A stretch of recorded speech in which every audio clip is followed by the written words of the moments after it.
Asalamu alaikum të dashur miq. Po takomi bashkë në emisionin e Thëna e pa thënë, është ky takim i radhës i drejt për drejt. Me ne në studio si zakonisht Hoxha Ekrem Avdi, me cilin sot do të flasim sigurisht rreth këtyre ditëve më me vlerë që po i shijojmë, pra ditët më të mira të vitit të muajit Dhulhijhe. Mirë se vjen Hoxh. Mirë se takomi u era dhe kësaj radhe. Javën e kaluar gjatë hutbes keni folur për një lloj haxhi interesant Hoxh. Si të bëhesh haxhi pa shku në Qabe. Qysh me kry haxhin pa shku në Qabe, Hoxha? A ka ndaj haxh online apo si? Bismillahirrahmanirrahim, alhamdulillah, wassalatu wassalamu ala rasulillah. Ti jesh besimtar edhe të jesh në përpjekje të vazhdueshme për të lidhë në mënyrë sa më të mirë, sa më cilësore me Allahun fuqiplot, gjithçka është e mundë.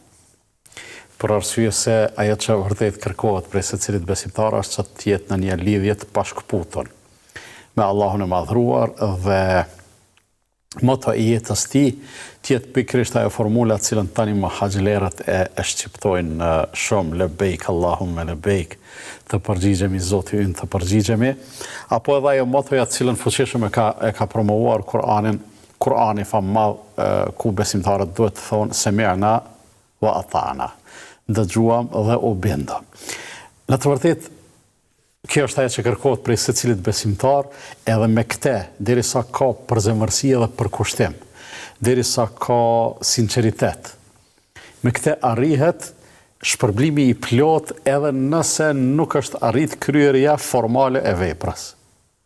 Jam shumë i vëmendshëm çka po flas, po e përsëris edhe një herë për shkak të rëndësisë edhe në përpjekje për ta kuptuar dhe për ta përjetuar njerëzit, ata që na dëgjojnë dhe na shikojnë. Pra, nëse parimisht ti si besimtar jetën tonë e organizon sipas parimit semi'na wa ata'na, që do të më thonë Zotit, e dëgjuam mesazhin, e dëgjuam urdhërin dhe po bindemi. Do të thonë po themi parimisht se po këtë urdhën duhet çu në vend. Nëse këtë e themi me përzemërsi, me përkushtim, me sinqeritet, pa mëdyshje, pa hamendje, pa hile, pra pa synu që të ikim kryerjes së urdhrit, edhe në pa mundësi për me kry formalisht urdhrin, shpërblimin do ta kemi të plot. Edhe pikërisht për shkak të kësaj, edhe duke u nisur prej kësaj, kam thonë se ka mundësi që njeriu të bëhet haxhi edhe pa shku në Qabe. Madje pa viza, pa bileta, pa viza, pa bileta, pa rezervime, pa lodhje. Kujt ja mundson Allahu një gjatë tillë. Fillimisht duhet të thonë, për arsye se dikush mundet edhe me keq kuptuar gjithë këtë, edhe nuk jemi në përpjekje për ta relativizuar shkumjen në haxh, ose për uljen edhe nënshtrimin formal ndaj Allahut fuqiplot. Përkundrazi, ajo është i kërkuari, por esenca është baza. Pra, po flasim për ata që kanë shpjerë mundësit me shku dhe nuk kanë arritur. Nuk ja kanë arritur. Pra, një lloj ngushëllimi është. Realisht edhe është. Realisht është edhe është. Pra, po flasim në kontekstin e ngushëllimit. Për haxhin kur flitet jo rrallë, mendoj se është shumë fishi i atyre njerëzve që shkojnë në haxh, është kategoria lloji i atyre që ngelen në shtëpi, me lotë në sy, me zemrat mallëngjyera dhe të përmalluara, me dëshira të zjarta, të cilët do të bënin çmos sikur të ishte e mundur me shku në haxh. Madje ndokush madje menoj që do të ishte në gjendje me hiq dorë edhe prej një pjese të pasunisë së vet, po e zome ka një shtëpi modeste, ndoshta e ke shit një dhomë vetëm për me mujt me shku në haxh. Po synimi është me botë qartë se Allahu nuk e ka kërkuar një gjë të tillë. Kjo është shumë e rëndësishme, për arsye se aty në mënyrë të pashkëputun, pa presje, Allah i madhruar kur e ka kërku haxhin prej njerëzve, ka thonë, "Walillahi 'alan nasi hijjul beyti man istata'a ilayhi sabila", dhe për hir të Allahut është obligim mbi njerëzit ose borxh mbi njerëzit që ta kryejnë haxhin e Qabes, për ata që kanë mundësi për të arritur atje. Mundësia, sikurse e dim, është edhe materiale edhe fizike. Po ka edhe mundësi tjera, dikush mund të ketë edhe mundësi materiale, mund të ketë edhe mundësi fizike, por nuk e ka sigurinë, nuk e ka. Pra, çdo lloj mundësie që ja lehtëson njeriu për të mbrinë në qabe, ja bën obligim haxhin. Të gjithë ata që u mungojnë mundësitë, sidomos mundësitë materiale dhe fizike, se ato janë më të dukshmet, atëherë ata për dëshirat që kanë, për mallëngjimin që kanë, unë nuk kam asnjë dyshim se ata do të shpërblehen. Dhe hoxh, këtu është edhe një kategori që ka mundësi materiale, por nuk ka mundësi fizike dhe ka nisur bedel për ajo ka zgjidhje. Edhe këta njerëz si ta shijojnë në këtë rast? Për këta njerëz ka zgjidhje alternative për arsye se delegimi i dikujt ata fizikisht janë në shtëpi. Po, mirë po delegimi i tjetrit për ta kryer haxhin për te, e që njerëzit, subhanallahu, interesant është kjo punë bojar, e bojnë me shumë kënaqësi. E bojnë me shumë gatishmëri, ka shumë lodhje haxhi, dorën zemra, në aspektin fizik, dhe jo vetëm, po edhe shkputje prej vendlindjes, ndarje nga familja, mallëngjim e kështu me radhë, është bajegi një farë sakrifice.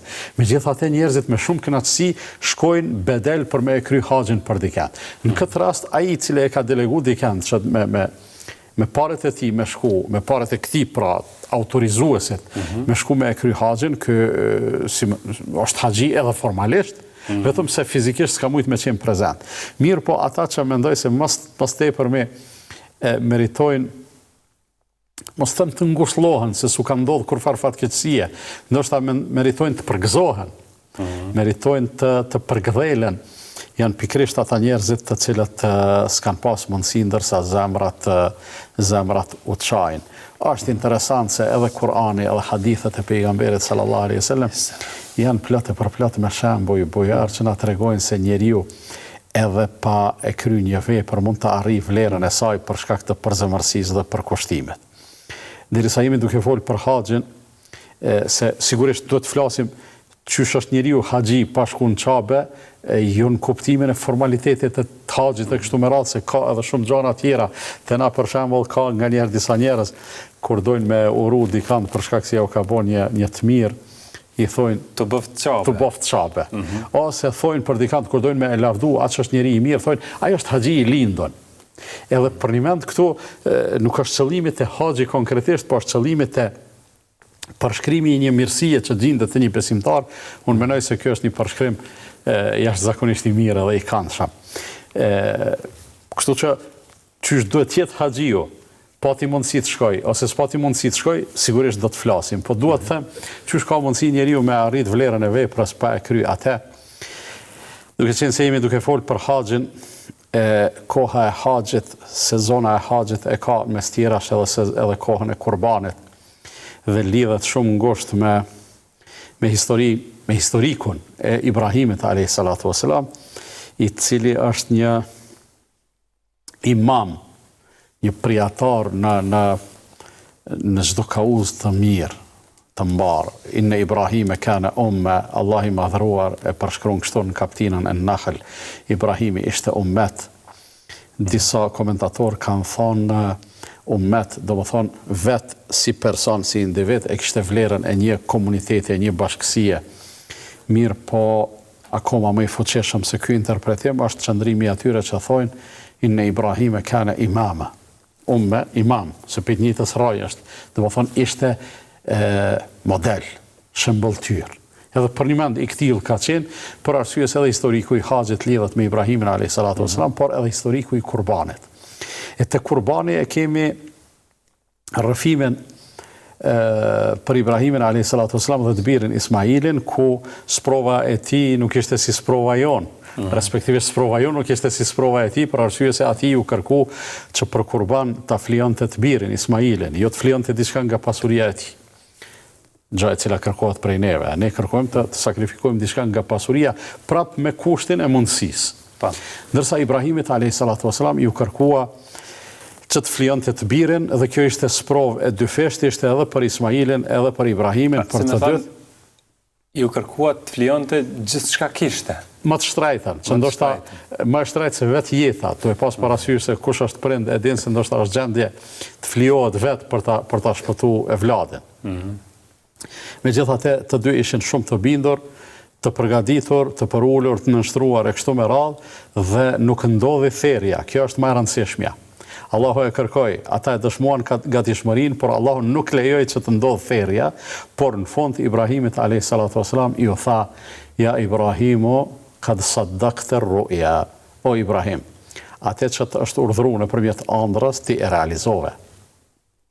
Domethënë të është kërku ta flijosh djalin tënd, domethënë ju e arritët të dytë vlerën e flijimit edhe ti edhe djali yt, edhe pse flijimi nuk ndodhi. Pse?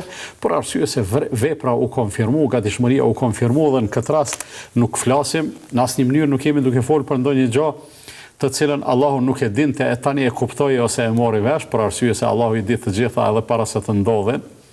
Mirë po, ishte një konfirmim për vetë njeriu, për arsye se Allahu i madhruar është aq i urtë dhe aq i drejtë, aq korrekt, saqë njeriu e vlerëson në bazë të asaj që ky dëshmon edhe konfirmon vetë e jo në bazë të dithurisë së tij. E kemi një dëshmi tjetër nga Kurani famadh, ku Allahu i madhruar i përshkruan njerëzit që u vënë në sprovë në kohën e pejgamberit Muhammed sallallahu alaihi wasallam për të marrë pjesë në një prej luftave të lavdishme të Islamit.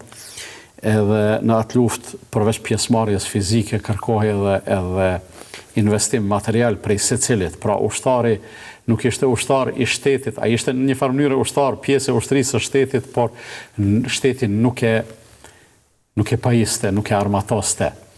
Madje nuk ja siguronte as mjetin e transportit. Edhe pikërisht për këto e kemi një ajet, thot wala ala alladhina idha ma atawka litahmilahum qulta la ajidu ma ahmilukum alayh tawallaw wa a'yunuhum tafidhu min ad-dam'i hazanan alla yajidu ma yunfiqun. Nuk kanë përgjegjësi edhe gjunah. As ata të cilët erdhën te ti, u lajmëruan vullnetar për të marrë pjesë në luftë, mirë por nuk kishin me çka të udhëtonin. Edhe kërkuan prej teje, thanë, oj dërguari i Allahut, na e siguro transportin. Nuk po lypim diçka tjetër. Po vim me luftu, po s'po kemi deve, s'po kemi kuaj. Na e siguro ato, ti i thënë nuk kam ku t'i gjej. Për arsye se ishte gjendje e vështirë, edhe ekonomike, thot tawallau, ata u kthyn mrapa, wa a'yunuhum tafidhu min ad-dam'a. Syt u pikonin lot nga pikëllimi, pse nuk kishin me çka me marr pjesë në luftë. Para mendo, lufta është sakrificë e madhe, është sprove e madhe. Megjithatë, ata lotonin nga keqardhja pse nuk po kanë diçka për me marr pjesë në luftë. Dhe Allahu i madhruar këta njerëz i kanë ngrit në derezën e atyre të cilët kanë marr pjesë me shpirtin e vetë dhe me pasurinë e tyre. Madje edhe vetë pejgamberi sallallahu alaihi wasallam gjatë kthimit prej luftrave, mbase mund të ketë qenë pikërisht kjo për cilën po flasim. U thot shokëve të vetë pjesëmarrës në atë ekspedit, u thot në Medinë janë disa njerëz, të cilat kur ju ngjiteni një kodrin apo lëshoheni të poshtë, ata bashk pjesëmarrin me juve në shpërblim, edhe pse nuk janë prezent fizikisht me juve. I thanë, kjo e çuditshme për shkak. Çuditshme shumë, edhe sahabët u çuditën. Thanë, si është e mundur një gjë e tillë, ja Rasulullah? Thanë, kanë arsye pse s'janë në mesin tonë. Është pamundësia, për ndonjërin mund të jetë smundja, për ndonjërin mund të jetë ndonjë arsye tjetër, thotë kanë arsye që nuk janë. Pra kështu mund të përkthehet edhe për ata që e tash ai i cili nuk ka pas mundësi përkundër dëshirës së flakt për të qenë si vjet ose vitet e kaluara në karavanin e haxhilerëve.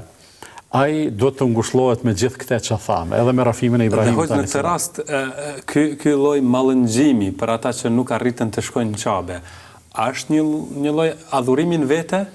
Unë menoj që po, derisa ka shpërblim, mjeti i tyre, dëshira. Shpërblimi nuk është badihava. Shpërblimi ka bazë, ka kundërvlerë.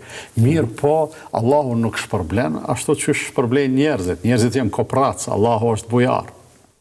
Njerëzit japin pak edhe nuk japin për gjithçka. Allahu i madhruar për gjithçka jep. Allahu i shpërblen pikërisht për shkak të asaj gatishmërie shpirtërore edhe të zemrës që ata e kanë, edhe për shkak të atij mallëngjimi, edhe për shkak të asaj keqardhje, edhe për shkak të atyre lotëve. Unë vetë i kam pa. Do të thonë, par dje i kemi përcjell Haxhin te Mitrovicës në mëngjes. Vetë i kam pa njerëzit duke çaj. Familjarët çanin me një lot emocioni se po ndan prej familjarëve të tyne, po jo mërzi, jo pikëllim. emocion edhe i gëzimit, edhe i krenarisë, edhe i mallëngjimet. Mirë po i shihnim njerëzit që kanë dalë me i përcjell haxhin pa i pas fare dhe fis, pa qenë familje. Edhe ata lotonin. Unë mendoj se gjysma apo më tepër se gjysma e atyre lotëve ishte nga dëshira e madhe, nga lakmia për të qenë sikur ata. E unë mendoj se pikrisht ata lot Allahu i madhruar i mëshiron shumë. Fundja na kemi shumë dëshmi për mëshirën e madhe që Allahu i madhruar e lëshon për lotën e besimtarit. Një prej atyre është hadithi i gjithnjohur për 7 persona të cilët Allahu i madhruar i strehon nën hijen e tij. Në hijen që është pronë e Allahut, a ditë kur s'do të ketë hije tjetër, një prej tyre është thotë wa rajulun dhakara Allaha khaliyan fa fadat aynah. Edhe një person i cili duke qenë vetmi e kujton Allahun edhe i rrjedhin lotët. Paramendo për një lot, Allah i madhruar me talon me të bë pjesë të elitës në cilën vetëm 7 kategori të njerëzve do të futen aty. Pra, hoq, në këtë rast, mundet besimtarit të përjetojë atë ndjesinë e haxhit edhe me veprat në shtëpi që mund t'i bëj. Ka vepra që i ngjajnë veprave të haxhit? Patyshim që po. Sidomos kjo koha tani që kemi hyrë në vjetëshën shumë të vlefshme, shumë specifike të Dhulhijhes. Më të mirë. Më të mirën e ditëve që i ngroh dielli. Të vitit është fjala. Për arsye se ditët më të mira janë ditët e Dhulhijhes. Netët më të mira janë netët e Ramazanit, 10 netët e fundit të Ramazanit. Pa. Në këto ditë ne që s'kemi shkuar në haxh, i kemi edhe në do veprime, madje i kemi edhe do kufizime, të cilat në disa aspekte u ngjajnë atyre të haxhilerëve. Për shembull, krye familjari që ka me therr kurban, prej natës së Dhulhijhes, natës kur hyn muaji i Dhulhijhes, ai nuk i pret thonjet, nuk rruhet, nuk nënçethet, nuk shkullqime, nuk të njëjta gjëra të cilat i ka të ndaluara ti veproj haxhiu, i ka të kufizuara në kohën kur gjendet në gjendjen e ihramit. Andaj kjo është një lloj përgjasimi edhe është një lloj përkujtimi për këta njerëz që kanë mbetë këtu se Allahu i madhruar ja edhe juve ju ka dhënë mundësinë që të përjetoni një pjesë të asaj disipline, të asaj vetë përmbajtje e cila padyshim se është shumë e rëndësishme. Duke qenë se janë 10 ditët më dashura për Allahun, çfarë kërkon Allahu prej nesh? Bujar, është rëndësishme të ndryshojnë në kuptime. Gjithsesi, tash, shef, unë menoj se ndoshta një aspekt shumë i rëndësishëm i cili do të duhet na motivonte, edhe sigurisht na motivon, që të ndryshojmë për mirë, të përmirësohemi, të ngritemi, të fisnikrohemi e kështu me radhë, është vetë fakti se të gjitha ato gjana të cilat Allah i madhruar i ka kërkuar prej neve, në mënyrë obligative apo preferenciale, do thënë ato që janë gjana të mira, që Zoti i lyp si preferencë apo si obligim. Asnjë prej atyre veprave Allahu nuk e bën mazat se sa është. Dhe si të këtilla, Allah i madhruar absolutisht nuk ka kurfar nevoje për to, për arsye se është Zot absolut, edhe është Zot absolutisht sovran. S'bëhet ma Zot pse ne e adhurojmë, ose nuk bëhet ma pak Zot pse dikush refuzon të adhuroj. Atëherë pse disa prej këtyre gjanave janë kaq serioze edhe kërkohen me kaq ngulm, sikur se është namazi për shembull. Pse? Për arsye se Allah i madhruar nëpërmjet këtyre gjanave po dëshiron që neve të na begatoj. Po dëshiron që nëpërmjet këtyre gjanave që neve të na shpërblej. Kështu që secili prej neve duhet ta përjetoj, edhe haxhiu, kur thuhet se haxhinët janë musafir të Allahut fuqiplot, se një namaz i falur në Çabe është sa 100.000 të falur atë dikon tjetër, e kështu me radhë, shumë begati, shumë mirësi, të gjitha ato janë thjesht dhurata prej Allahut fuqiplot. Edhe këto ditë të bekuara, Allah i madhruar thjesht ka bë ofertë sezonale, në të cilat vlera e veprës, e të njëjtës veprë që kryhet gjatë gjithë vitit, shtohet. Thot pejgamberi sallallahu alaihi wasallam, ma min ayamin al-amalu salihu fiha khairun wa ahabbu ila Allah min hadhihi al-ayyam. Asnjë ditë gjatë vitit nuk e ka vlerën vepra sikurse në këto ditë. E njëjta vepër është, i njëjti namaz që e falim, i njëjta fjalë mirë, i njëjti dhikr, i njëjta sadaka, e kështu me radhë. Po e ka vlerën shumë fish. Pse? Thjesht Allahu e ka lëshuar ofertë shpërblimin edhe po don me na shpërbly edhe më tepër. Pra, tek Allahu janë më të dashura vepra. Po pra, edhe kjo tash nuk do të duhen asnjë mënyrë të na bëjnë neve për tac ose të shkujdesshëm me thonë, po mirë, masi s'ko ka që e kemi borxh ndonjë gjë të veçantë me bë, po i lëm gjanat le të rrjedhin rrafsh. Jo, shfrytëzoj rastin. Ne nganjëherë Allahu t'i takon shembullin më i lartë gjithsesi, por ofertat komerciale me nga të cilat pushtohemi kohë pas kohe, në sezonat ndryshme të vitit, na tërheqin, na nxitin, na joshin që të shkojmë të bëjmë shopping pa pas nevojë fare. A i themi njëri tjetrit, kryesisht familjarët, bashkëshortët ndërmjet vete, hajde shkojmë filan vendin se kishte zbritje, kishte ulje çmimesh. Asnjëri prej bashkëshortëve nuk thotë, po s'kemi nevojë për këto gjëra. Hajde shkojmë të shfrytëzojmë rastin se mbas janë ma lirë t'i blejmë, edhe pa pas nevojë. Tash te ibadetet nuk është e njëjta gjë. Për arsye se kur nuk jemi në një situatë në cilën nuk kemi nevojë për sevape. Mbase pikërisht çto sevape të shtyna 10 ditëve gjatë gjithë jetës tonë, diçka që kemi bërë të veçantë, kjo mund të na të jetë faktori kryesor që ne në ditën e gjykimit ta meritojmë shpërblimin e plot, ose shpatimin, ose lumturinë, ose kështu me radhë. Andaj, gjithë kjo bujari e Allahut fuqiplot, gjithë kjo mirësi e Allahut fuqiplot, neve do duhet të na joshte shumë, në radhë të parë, po njëkohësisht edhe si me thonë, të na nxit të turprohemi prej Allahut fuqiplot, gjithë këto të mira që Allahu na i ofron, e ne të mos i shfrytëzojmë për me ju afru atij edhe për me fitu. Janë interesante ofertat e Allahut bojar. E përmendëm namazin. Të gjithë e dim kur është bë obligim namazi, fillimisht Allahu i ka kërkuar prej neve 50 vakte. Por në fund e ka ul numrin derisa ka rënë 5 vakte.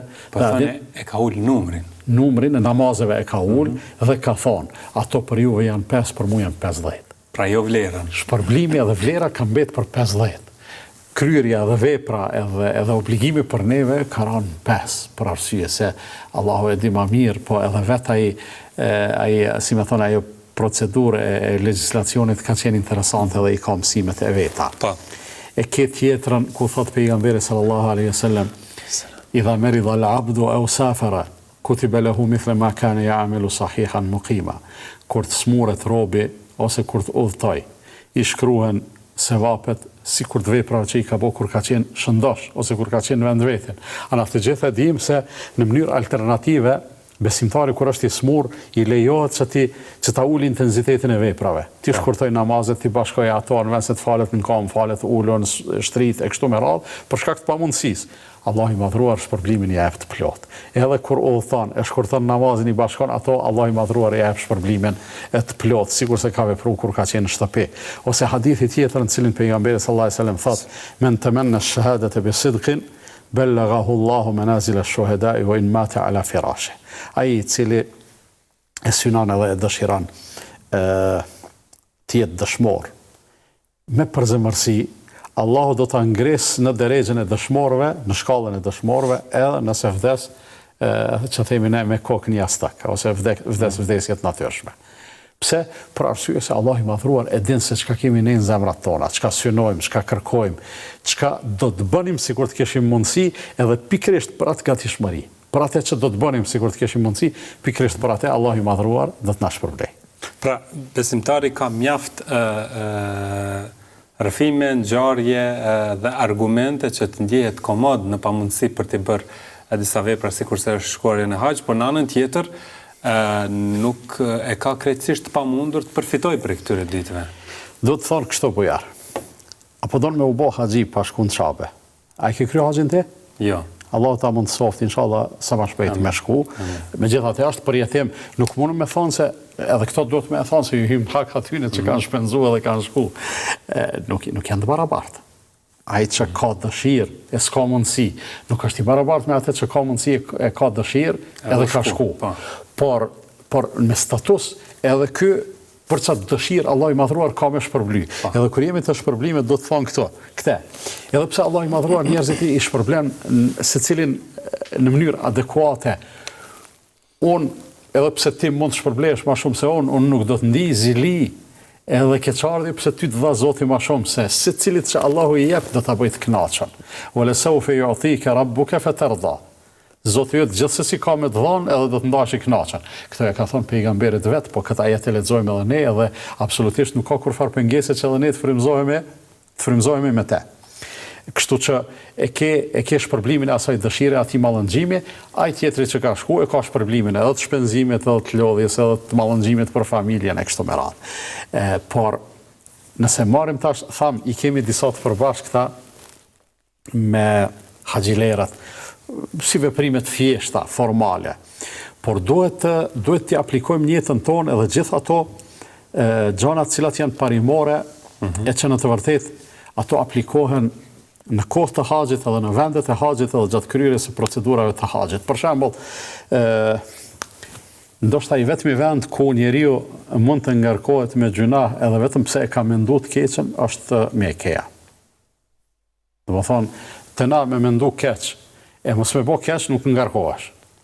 Realisht ngarkohesh nëse dikush e mendon të keqen dhe do ta bënte sikur të kishte mundësi. Kjo është tjetër muhabet. Mirë po thjesht veç pse të ka shku mendja keq, nuk ngarkohesh. Përderisa në Mekë duhet pasur kujdes për arsye se edhe për të menduarit keq ka mundësi njeriu me u ngarku me gjuna. E tash nëse apo dojmë me fitu shpërblimin e haxhiut, po është mirë të depërtojmë në thellësitë e mendjeve dhe shpirtave edhe zemrave tona dhe mendimeve tona, ashtu që të përpiqemi të përmbahemi edhe nga mendimet e këqija. Në mënyrë që të barazohemi me haxhin, mos i po e synojmë çast problem. Kjo është e para. E dyta, pejgamberi sallallahu alajhi wasallam ka thonë ai i cili e kryen haxhin, o lem yarfuth o lem yafsuq. As nuk ka fol keq, as nuk ka vepru keq. Ka ndodhur. Kthehet sikur i pastër prej gjunave, sikur atë ditë që e ka lind nana. Apo do të më arrit edhe ti që të vlerë. Po, kaloj këto ditë dhe jo vetëm këto ditë.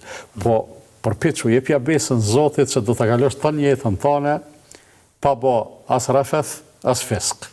As pa fol fjalë që s'do të thonë, as pa bë vepra të cilat nuk duhet bë. Pra, duke filluar nga këto ditë, sepse edhe këto ditë mund të konsiderohen se një lloj shkolle, një lloj universiteti. Kjo është mundësia e artë. Për 10 ditë njeriu mundet me fitu një shprehi, për 10 ditë njeriu mundet me flak një ves, për 10 ditë njeriu mundet me mësu një zanat.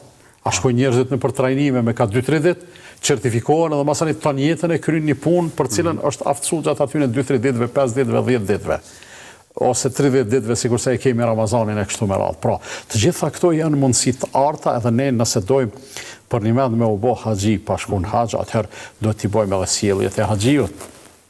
Tash ne e themi edhe për ata që formalisht kanë shku në haxh.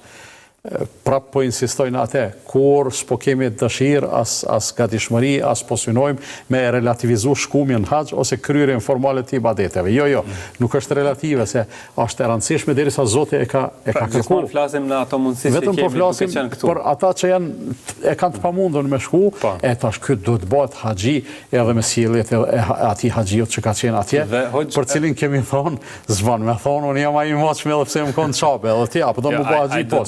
Si e ma i moqmi. Normalisht. Edhe krye mundësia është Arafati, për haxhilerët në njërën anë dhe për ata që nuk janë në Qabe në anën tjetër. Dita e Arafatit. Po, dita e Arafatit është mundësi e artë.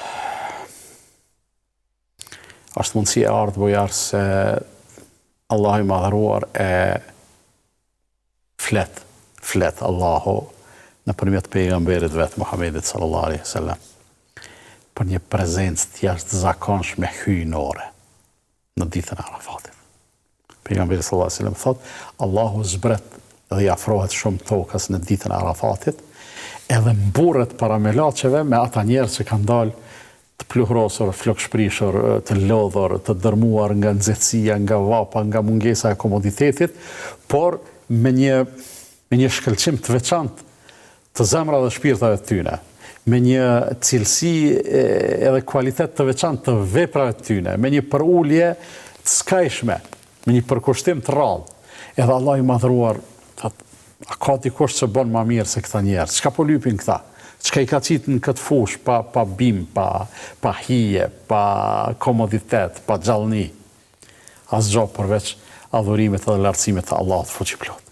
E tash ne që s'jemi në haxh, edhe ne kemi ditën e Arafatit si mundësi, edhe këtu bëhet gjithsesi një dallim, për arsye se për ata që s'kan shku në haxh, preferohet fuqishëm që ta agjërojnë ditën e Arafatit. Ta përjetojnë një pjesë të lodhjes, një pjesë të uris, etjes, një pjesë të thymjes, para madhnisë Allahut fuqiplot, në mënyrë që edhe ata me një sakrificë të caktuar të meritojnë një shpërblim më të madh edhe mbase. Edhe këtu bën pjesë shlyerja e mëkateve. Ndoshta Allah i madhruar, padyshim që bën pjesë shlyerja, po ndoshta Allah i madhruar na mëshiron edhe neve që i kam mëshiruar ata. Ndoshta Allah i madhruar mburret me neve çysh mburret me ata. Pa pretendu ne se ne e arritëm derejën e haxhilerëve ose derejën e atyre që kanë sakrifiku. Njeriu megjithatë në çdo aspekt, po posaçërisht në raport me Allahun fuqiplot, duhet të kultivojë skajshmërinë për uljes, thjeshtësisë dhe modestisë. Nuk mundemi ne me i thonë Zotit, o Zot, çka po bëjmë na? I shpenzova 6.500, 7.000, 8.000 euro për ty, ku je ti tash me mi kthy ato? Njeriu s'bën se kjo pastaj do të ishte arrogancë. Mirë, po ne i themi o Zot, ne dëgjuam edhe u bindëm. I themi të përgjigjemi, i themi ajo çka ke kërku ti. Edhe kjo çka bëm ne është realisht shumë e pakt me ato çka na kemi borxh me bë për madhnin tonë, për ja që mundësitë tona, sikur se e din ti o Zot i plot fuqishëm janë këto. Edhe kur e shprehim këtë përulje edhe këtë modesti për Allahun në këtë formë, padyshim që vepras tona i rritet vlera ala më tepër. Dhe hoxh, kur përmes këtyre angazhimeve njeriu e arrin atë devotshmërinë, a duhet jeti i këtill gjatë gjithë jetës pastaj, apo vetëm i mjafton ai titulli i devotshëm dhe kaq? Bujar, devotshmëria është esenca e ekzistencës tonë. Na themi edhe i referojmë fjalës së Allahut se nuk i ka krijuar njerëzit përveç se që ta adhurojnë Allahun. Po adhurimi i Allahut dhe devotshmëria janë një tëndësi e pandashme. Për arsye se devotshmëria është manifestimi praktik i asaj gatishmërie për ta adhuruar Allahun. Në anën tjetër, devotshmëria është pikërisht ajo, nëse bën ta quaj, frekuenca e duhur e lidhjes së robit me Allahun. Frekuenca e duhur e lidhjes së robit me Allahun, për shkak se Allah i madhruar flet në surën Haxh. Sa interesant, në kapitullin Haxh flet për kurbanin, edhe thot le yanal Allaha luhumuha wala dima'uha, walakin yanaluhu at-taqwa minkum. Te Allahu nuk shkon as mishi i kafshëve që i therrni, as gjaku i tyne. Te Allahu ngritet devotshmëria juaj. Gjaku shkon në tokë, mishin e merrni e hani ju.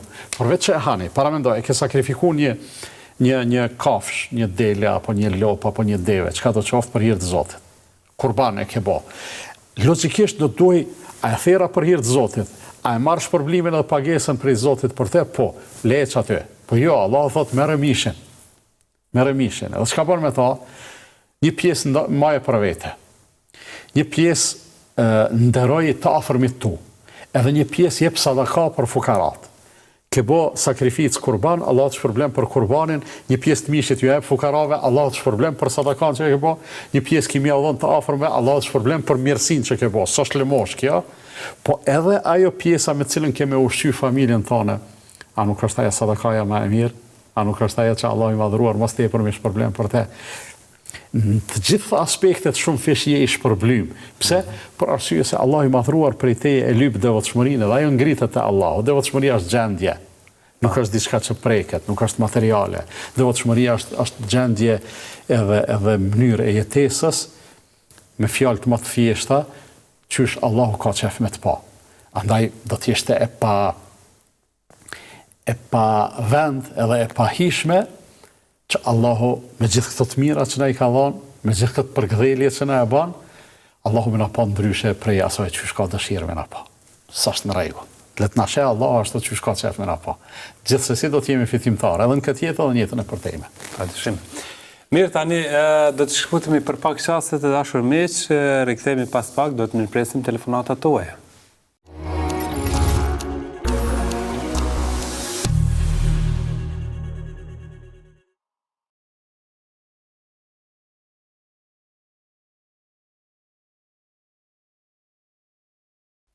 Jemi kthy dashur miq për të vazhduar tutje, jemi drejt për drejt me emisionin e Thëna pa thënë dhe tani është koha që të mirpresim telefonatat tuaja. Të dëgjojnë çfarë pyetje keni të cilave do të përgjigjet Hoxha Ekrem, ndërsa kemi telefonatën e parë. Mirpresim më një herë. Alo. Alo. Po, none. Selam aleikum. Aleikum selam. I kam dy pyetje për Hoxhën. Po. Pyetja e parë është, kështu e kam një nep, është i ri, 18 vjet i ka, e praktikon fenë islame shumë, po kështu gjenis femrëre, as të rejave, as të vjetrave, nuk ju flet për dëre, e doshta me vetë hëgjën, a është me fejë që kjo, a mos e ka nipi gabim, se shumë pe kritikujnë besa nipin që s'pe vjep dërën, përveç mu që më ka gjyshe, edhe tezat veta se tjetër kuj për dërën nuk i flet. E qartë. Nuk e këtë pyetje kemi trajtu javën e kaluar. E kam një qik, është e snut me depresion. E thash që ta që shkojnë haqë, që ta ujtë e zemzejmit, a mënët me japru dikush me vetë hëgjën, a mënët me një mu diqka qikës edhe i loqë, se s'kemi lanë mjekas hëgjas për që për që 5 vjetë nuk për ka shërin qika. E qartë, falimderit shumë për telefonatën. Edhe ju natën e mirë, falimderit, dhe mas spjegoni si gjanë e mirë, natën e mirë. Pa tjetër. Mirë, do të vazhdojmë, kemi një tjetër telefonat, alo? Alo? Alo? Apo dëgjojmë?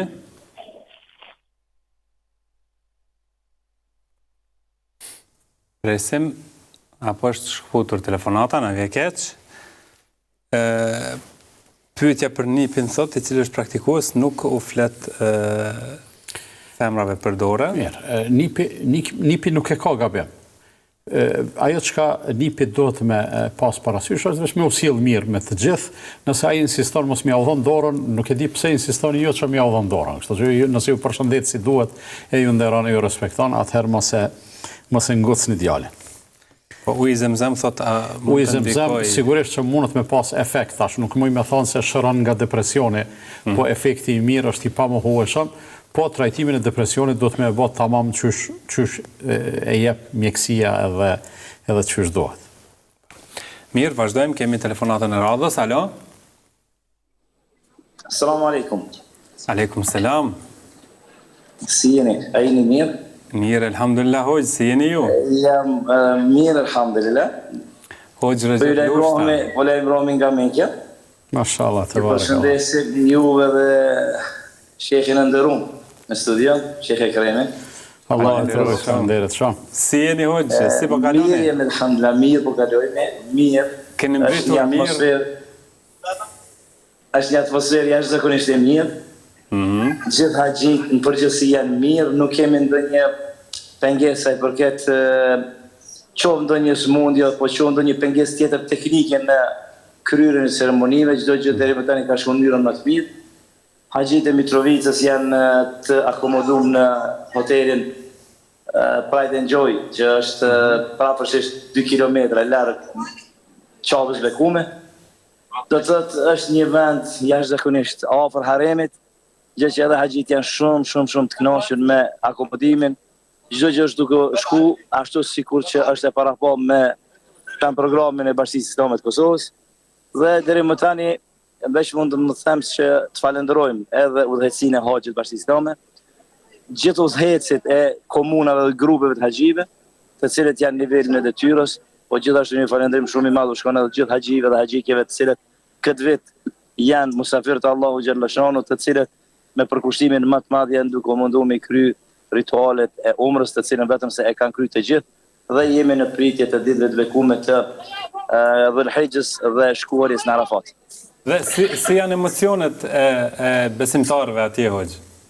Me të vërtet nuk kam mundësi me i përshkru emocionet të tyne, mirë po me secilin që të rri, me secilin që të takohemi, me secilin që të flasim, nuk flasim ndryshe vetëm se në sytë të tyne vlejmë, shohim atë gëzimin dhe mallin e madh që e kanë pasur për këtë vend. Kështu që me të vërtet janë emocione të papërshkrueshme. Na vjen shumë mirë. Mashallah. Molla Recep, shfrytëzoj rastin me të falenderuar për këtë paraqitje edhe me kërku prej teje, jo me bo doa për neve, se ato e banë pa ta lypheq, po t'ju bosh selam gjithë haxhive për neve. Aleikum selam, patjetër hoxhinderum. Edhe ju keni selame shumë të mëdha për zemër ta për gjithë haxhireve të veçantë të grupit Mitrovicës dhe disa vëllezër si Bajramit Muliqit prej Voshtresë që është nxitse Skenderit dhe gjithë cilët janë me neve keni shumë selamet për zemërta. Lutim Zotin e Madhreshëm që Allah i qirujt ju bekoj. Njëkohësisht dëshiroj që kjo dritare e dijes, pistili, Allahu Gjallashanu ta bekoj dhe ta begatoj me mirësitë e veta për punën e madhe që janë duke bërë në përhapjen e fjalës së Allahut. Faleminderit shumë hoxh. Allahu të rujt. Zoti shpërblet për juve, ishte kënaqësi që ishim drejt për drejt me juve. Shpresoj që të shihemi në radhë në ndonjë prej emisioneve tashme. Inshallah. Shumë faleminderit. Selam aleikum. Aleikum selam. Ishte pra hoxh Recep Lushta, kryemami i Mitrovicës që ndodhet në Mekë me Allah e rujt po valla, sigurisht na ka dhuru një pjesë të emocionet të e pas parasysh se unë e marrë me mend se qysh janë të kalu tash. Umrën e kanë kry dje, tash i kanë ja 5-6 ditë veç me u knasë në Mekë. Edhe bujar keni kujtimet frasta për vitit kaluar, për këtë arsye po flas kështu me emocione dhon. Bujar janë kanë 5-6 ditë s'mundesh me i përshkruaj se çfarë kënaqësie kanë njerëzit. Pa ndonjë obligim të veçantë, përveç atyre të rregullta namazi e kështu me radhë, shkojnë qabe, falen, koha e ngratë, e mirë. Presin ditë të haxhit. Të natë mirat, elhamdulillah, pastaj kur ka dhe shosni prej atyre që i përmendi hoxha Recep, që edhe unë shfrytëzoj rastin me i përshëndet, Zoti ju dhash shëndet e mbarësi atyre, edhe familjeve atyre, për një mend është kënaqësi për neve, si në studio, sigurisht edhe për dëgjuesit tanë që një host në lajmërohet nga Mekja, edhe pse sigurisht atje ka çfarë të bëj shumë punë më të vlefshme se sa të flas me neve. Megjithatë prej mirësisë ti u faraqet Zoti e ruaj. Sot apo dje dikush e përmendi hoxhën Recep dhe e përshkroi si një prej hoxhallarëve i cili është vazhdimisht i angazhuar shumë aktiv në ndihmë të haxhilerëve. Bujar me folën për hoxhën Recep Lushta, padyshim që tingëlloj subjektiv për arsye se e kam shok të jetës, jemi rrit bashk. Domethënë prej në Vezli jemi shok, edhe tash jemi bashkëpunëtor të ngushtë në Bashkinë Islame të Mitrovicës, kështu që çka do të flas për me lavduat njëri tingëllon subjektiv mirë, po kush e njeh e din se ajo çka po thotë është skajshmërisht e saktë. Alhamdulillah, Allah i ruaj të gjithë hoxhallarët. Amin. Ndërkohë, ne do të vazhdojmë, kemi edhe shumë pyetje që kanë të bëjnë me këto ditë, por kemi telefonat që do ta inkuadrojmë, alo? Alo? Po, nëne? Aleikum. Aleikum salam. Dhe është atë për shodë për të vjetit të Dhul-Hijrës, a mundemi me agjëru me dy njete, dhe me thonë edhe borgjën e Muhamedit edhe Dhul-Hijrës. Faleminderit. Do të inkuadrojmë një tjetër telefonat, alo? Apo ka ikur mirë, bën të agjërojmë thot këtë ditë me dy niyete, kompenzim të Ramazanit dhe nafile. Shumica e dietarëve konsiderojnë se agjërimi ose ibadeti farz me ibadetin nafile është problem të përzihet njeti mes tyre. Por edhe nëse themi ban, ti njetin e kompenzimit e ki primar, sa është obligim. Nëse ban, atëherë shpërblesh edhe për agjërimin e Dhul-Hijrës, por nëse s'ban, atëherë ti borxhin e ke kry, inshallah. Vazhdojmë me telefonatën tjetër, alo? Mirëmbrëma, selam aleikum. Mirëmbrëma, aleikum selam. Falë kam një pyetje për hoxhën. Kemi hap një punar në Afrikë, po mendojmë se a din që e menojnë për shpirt dikuj që e bojnë që ka vdek, apo kupton? Edhe në tonë të hapim që të bunar për shpirt atia, mos e kemi gabim. Ndashta po kupton, pikjen. Pra, është në rregull me hap një bunar për të vdekurit? Pra, shpërblimi me i shku ati? Po. E qartë. Sakt, faleminderit shumë. Selam aleikum. Natën e mirë. Pra, në emër të Jo, nuk është gabim, për arsye se ajo llogaritet se është sadaka madje sadaka rrjedhse, sadaka që nuk është thjesht veç e jep një herë dhe përfundon, po uji bunari e të ngjashme është përfitim i vazhdueshëm. Dhe në këtë rast nëse bëhet një jetë që sevapi t'i shkoj të vdekurit, shpresojmë që do t'i shkoj. Po në këtë rast edhe ju që e keni bërë këtë punë, edhe ju do të shpërbleheni, për arsye se Allahu ka shumë, edhe Allahu padyshim se don me i shpërbly të gjithë, padyshim. Vazhdojmë me një tjetër telefonat, alo? Selam aleikum. Aleikum selam. Pyetja jam për hoxhën është gjatë namazit akşamit që kum fal, që doja që është në fund, i ma bit pak mu ka pështil me që është Allahumma Rabbena atina mu ka pështil me këto doën e namazit. Edhe deshta, unë e përsërita namazin kështë përsëri farë, të veç deshta më rita e kum prishaje, se e kum thonë Allahumma Rabbe hadhi veç e tjetë, vërë që me thonë Allahumma Rabbena atina. Okej, qartë. Për ju e qartë. Faleminderit për telefonatën. Duket kemi një tjetër telefonues. Jo, i përgjigjemi? Është dashur ta përsëris namazin? E para nuk e ke prish. Përderisa në vend të një duaje e ke thonë një dua tjetër, nuk e ke prish namazin, dhe si rrjedhoj nuk është dashur me përsërit. Po tash po e din që në qasi rasti nuk prishet namazi, s'ka nevojë më përsërit, po pse e ke përsërit s'ke bë gjuna.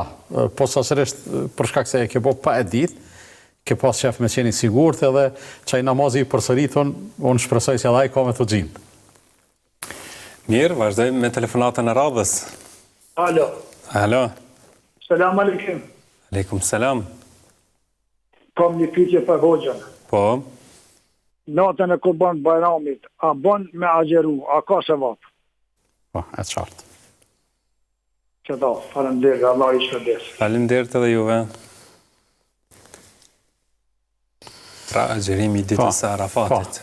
Realisht po, këtë do ta nënvizojmë edhe një herë. Folëm më herët për vlerën e madhe të agjerimit të ditës së Arafatit, dhe dita e Arafatit është nata e Kurban Bayramit. A bën me agjeru? Po bën, edhe përkundrazi është edhe shumë e preferuar, edhe ka vlerë shumë të madhe që shpresohet se Allah i madhruar i fal gabimet e vitit kalum edhe vitit në vijim. Dhe pyetje tjetër që ka të bëjmë lidhur me agjerimin, thot, a bën me agjeru krejt ditët e para të Dhulhijhes apo veç Arafatin? Jo, bën edhe krejt ditët, pej parës deri të 9-ën bën me agjeru pa telashe. Ama dita e Arafatit ka vlerë të veçantë.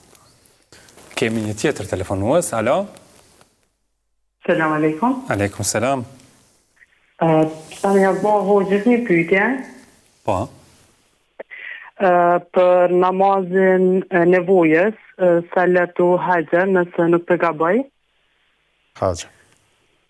Dashta me ditë, unë e kom falë sa herë për një qëftë të borgjë që e kam. Dashta me ditë, doan në fund që kom jaston, a mi jaston para të hjatit, a masi të kry të hjatin, a kur jeti selam. Se që nuk të ditë, a një përmendoj që son pranohet për atë arsye. E qartë, e kuptuam. Faleminderit. Faleminderit. Po hoxh? Unë do të thoja kështu, edhe nëse nuk e ke thonë në vendin e duan edhe në kohën e duan, mos thuj ndoshta përsa ta s'mo pranohet. Edhe hiç mos thuj, hiç e pi fjalorit s'po më pranohet. Ndoshta tu ka pranu, ose ndoshta do të pranohet nesër. Menoj edhe kështu, ndoshta Allahu po don me dëgju hala ma shumë të u lut edhe të u përkushtu.